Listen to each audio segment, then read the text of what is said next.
Mi nombre es Cristina López y voy a hablar acerca del sector real. Bueno, el sector real en la economía es aquello que se dedica a la producción de bienes y servicios finales y medimos su comportamiento por medio del PIB. Bueno, aquí una variación que utilizamos para medir el sector real fue el gasto de consumo final, que es aquel que se obtiene con los hogares, instituciones sin fines de lucro y gobierno en general. Bueno, es muy importante aclarar que en los años 2009 hubo una crisis económica que afectó a El Salvador y tenemos también en el año 2019 que tuvimos la pandemia y la economía en el año 2020 pues fue muy perjudicada. Podemos observar que en el consumo final la economía crecía en escala, tuvo una recaída en los años 2009, pero de ahí se logró mantener hasta el 2020, que pues recayó debido a la pandemia, pero de ahí se logró mantener para el 2021. En la formación bruta del capital, vemos de que fue muy afectada por la crisis del 2009 y costó un poquito que se lograra restablecer nuevamente. De ahí para los años 2017, 18 se logró mantener, tuvo un incremento, pero de nuevo para la pandemia pues tuvo una recaída algo significativa a comparación de los años 2009. Siguiendo con la serie de la demanda de precios corrientes en el área del sector real, podemos observar las exportaciones que como pueden ver fueron creciendo a escala también, solo que hubo un pequeño decaimiento para el 2009 por la crisis económica. De ahí tenemos de que se logró restablecer y los incrementos de cada año pues son muy grandes. Hay bastantes variaciones entre los años. Para el 2020 pues por toda la crisis económica que no se podía salir de la casa, el confinamiento, pues las exportaciones recayeron un poquito, pero ya se lograron recuperar para el 2021. También las importaciones, pero podemos observar que a diferencia de las importaciones en El Salvador fueron muy bajas. Y para la crisis del 2009, pues costó un poquito que se restablecieran en una comparación de las exportaciones. Pero ya para el 2021 se lograron como incrementar un poquito. Y tenemos el PIB.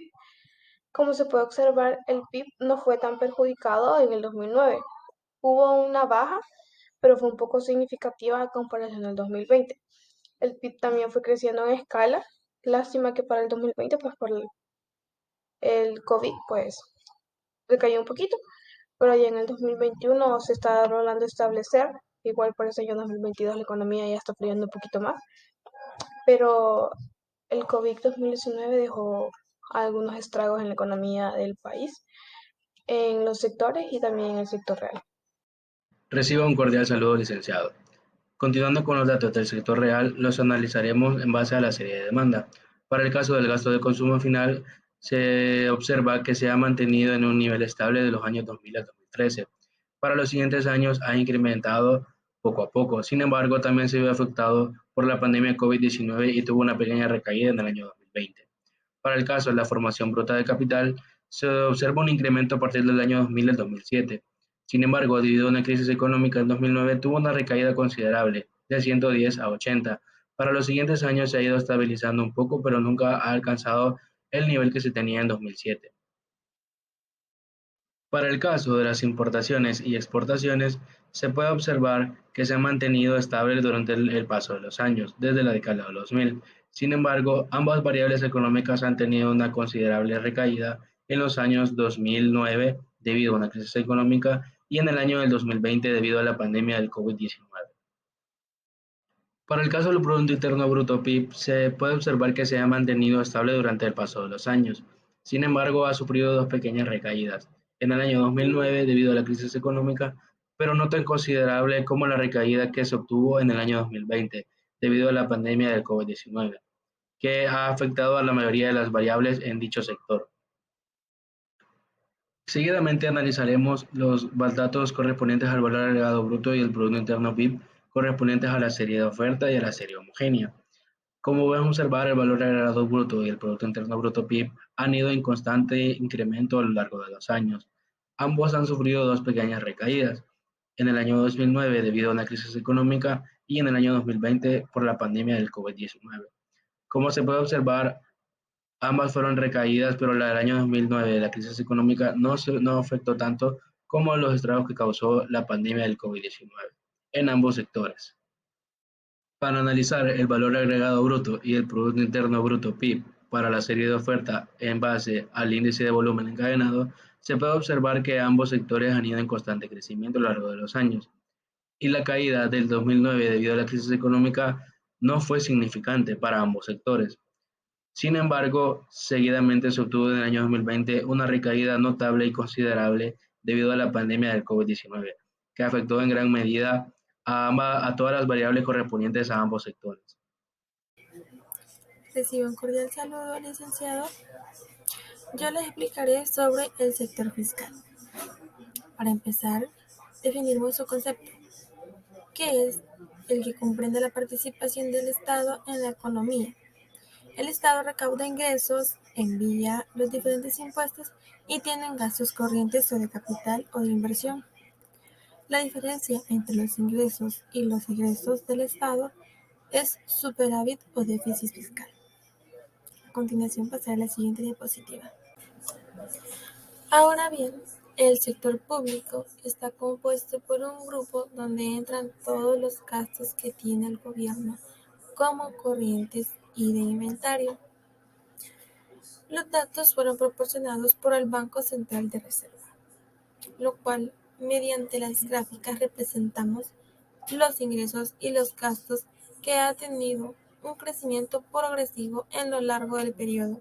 Sin embargo, se calcula un promedio de crecimiento de los ingresos y los gastos. Y para saber cuánto ingreso hay, se obtuvo que los gastos en el año 2021 fue de 8.424.47 y en cuanto a los ingresos fueron de 7.108.76, lo que significa que a comparación del año 2020 ha incrementado $1.315.71. Esto quiere decir que los gastos son mayores que los ingresos. Por lo tanto, la economía salvadoreña se muestra un déficit presupuestario, lo cual implica que el Estado debe de recurrir habitualmente a la concepción neta de préstamos, o sea, a la adquisición de la deuda pública para poder solventar el déficit que presenta. Sin embargo, el déficit no es solventado en su totalidad, aún así contando con las donaciones que se reciben por países amigos. En conclusión, el sistema público no financiero se puede definir como un punto vulnerable debido a que no ha podido solventar su problema deficitario durante las últimas décadas, por lo cual el resultado que se da es una estructura tributaria progresiva. Ahora bien, como subtema del sector fiscal, la deuda pública. El concepto es definido por el Ministerio de Hacienda, que lo explica así. La deuda pública está compuesta por las obligaciones monetarias que involucran todas formas, instrumentos, títulos y documentos que comprometan en una misma operación el reembolso de capital, pago de intereses, comisiones y otros cargos específicos relacionados a la operación de que se trate tanto como directas como indirectas, contraídas por el sector público no financiero en moneda nacional y extranjera, cuyo vencimiento sea superior a un periodo presupuestario. A continuación, la siguiente diapositiva. Ahora bien, la deuda pública como subtema del sector fiscal. Los gráficos que representan la situación en base a la deuda pública total del país. Tenemos que la deuda pública total del país tiene dos variables que son el sector público financiero y sector público no financiero. Su tipo es la deuda externa pública y deuda interna pública. Para explicar estos términos en base a los datos del Banco Central de Reserva, nos indica lo siguiente, que en nuestro país es muy preocupante porque la situación fiscal es uno de los puntos vulnerables en la economía de los salvadoreños, principalmente por el creciente aumento del gasto público que ha alcanzado índices excesivos durante las últimas décadas, lo cual se traduce que hay un índice de déficit debido a que los flujos de ingreso no logran justificar la salida que requiere el Estado. El sector público no financiero, en lugar de reducir su deuda a lo largo del tiempo, la ha ido incrementando. La deuda pública total del año 2021 es de 24.369.53, lo que significa que al comparar el año 2020 ha incrementado $1.744. Hasta aquí con mi participación, les dejo con mi compañera. Ahora vamos a hablarles acerca del sector externo del país, comenzando por la balanza comercial. Primero hablaremos acerca de las exportaciones. Los principales productos que el país exporta son café, azúcar, productos textiles, productos químicos y camarón. Como podemos ver en la gráfica, del 2000 hasta el 2008, las exportaciones habían tenido un incremento cada año, pero luego por la crisis económica que se vivió en el mundo en el 2008, estas exportaciones caen en el 2009 y 2010, comenzando a recuperarse hasta el 2011, en donde tuvieron un incremento del 16.4%. Luego, en los últimos 10 años, el país ha tenido un incremento de exportaciones de 2.9% cada año, debido a la expansión debido a la apertura de nuevos mercados.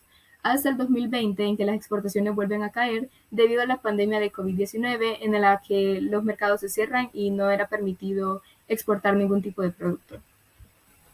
En cuanto a las importaciones, estas han presentado un comportamiento variado en el que han aumentado o disminuido con cada año en un promedio 3%, pero aún así estas siguen siendo hasta un 50% mayores que las exportaciones. Esto afecta a la balanza comercial, que como podemos ver ahí, presenta datos negativos, es decir, que existe un déficit comercial, porque el país importa más productos de los que exporta, y esto hace que la deuda pública se vea en aumento. Continuando con las remesas familiares, El Salvador se sitúa entre una de las naciones que mayor porcentaje de remesas recibe respecto a su PIB, pues estas representan alrededor del 20% en este. Cada año se presentan más emigraciones en ese país, ya que tiene una tasa de crecimiento del 2.62%, lo que explica por qué también cada año se reciben más remesas, como se puede apreciar en la gráfica. Esto genera que haya una inflación de precios debido al incremento del consumo. En cuanto a las reservas internacionales en los últimos 20 años, estas han tenido un crecimiento casi continuo, manteniéndose en un nivel similar cada año, como se puede ver en la gráfica, hasta el 2020 y 2021, que tuvieron una caída significativa. Eso está relacionado a las exportaciones e importaciones del país, ya que las reservas internacionales aumentan cuando hay un excedente de divisas y disminuyen cuando hay mucha salida de dinero. Y como ya se explicó anteriormente, el país importa mucho más de lo que exporta, lo que acelera el endeudamiento del país. Ahora continuamos con la deuda externa. Como podemos recordar, la balanza comercial de El Salvador presenta un déficit comercial, y es por ello que el país ha tenido que recurrir a un endeudamiento para poder seguir comprando productos de países extranjeros. Como podemos ver en la gráfica, esta deuda va en aumento, y asimismo el déficit comercial. Es decir, que mientras exista un déficit comercial, el país va a seguir con esta deuda, y esto limita las capacidades de crecimiento. Tenga muy buenos días, mi nombre es Catherine Gabriela Carpio Castillo y yo continuaré hablándoles acerca de lo que es el sector externo. En este caso hablaremos sobre la cuenta de inversión extranjera directa. Como podemos observar, a partir del año 2006, El Salvador comenzó a percibir menores niveles de participación de capital extranjero, a pesar que en el comienzo del 2007 aumentó alrededor de $1.550.510.000 y en el año 2007 las cifras aumentaron debido a las remesas recibidas y a la adquisición de los bancos privados por parte de los conglomerados financieros. Sin embargo, aparecieron factores internos como, por ejemplo, la inestabilidad social, política y jurídica en el escenario internacional, fenómenos como la crisis mundial iniciada en Estados Unidos, principal inversionista y destino de las exportaciones de El Salvador. Luego tenemos la siguiente gráfica, que es la balanza de pagos. En este caso, la balanza por cuenta corriente forma parte de la balanza de pagos. Ofrece información sobre las importaciones, exportaciones de bienes y servicios, las rentas y las transferencias. Como podemos observar en la gráfica, la cuenta corriente en los créditos y los débitos tuvieron un comportamiento ascendente. Es decir, del año 2000 al 2019 fueron creciendo de manera constante, pero sus saldos fueron negativos, excepto por el año 2020, que tuvo un saldo neto de $202.95 millones. La cuenta de capital. Los créditos por su parte alcanzaron los $300.47 millones en el 2020, y esto se debe a que fue el año de la pandemia de COVID-19, las cuales influyeron a la adquisición de nuevos créditos para la continuidad de algunas entidades. En este año no hubo débitos. Luego tenemos la cuenta financiera por préstamo neto. En la cuenta financiera, los activos financieros fueron menores a los activos incurridos, pero fueron positivos y sus saldos fueron negativos, es decir, su endeudamiento neto fue mayor a los préstamos netos de los activos financieros y los activos incurridos. Luego tenemos la cuenta de errores y omisiones. En esta gráfica podemos observar que para el 2020 es donde más presencia de débitos se tiene, que son 1.710.53, debido a que este año el país sufrió una pandemia. Y por último tenemos la tasa de cambio oficial. El tipo de cambio oficial se refiere al tipo de cambio determinado por las autoridades nacionales o al tipo de cambio determinado en el mercado cambiario autorizado. Legalmente, el valor de la tasa en el cambio oficial en El Salvador fue de 1 en el 2020. El siguiente gráfico nos muestra durante los últimos 20 años podemos observar que este indicador ha alcanzado un valor máximo de 8.76, que fue en el año 2000, y un valor mínimo de 1 que fue en el resto de los años, es decir, del 2001 al 2020.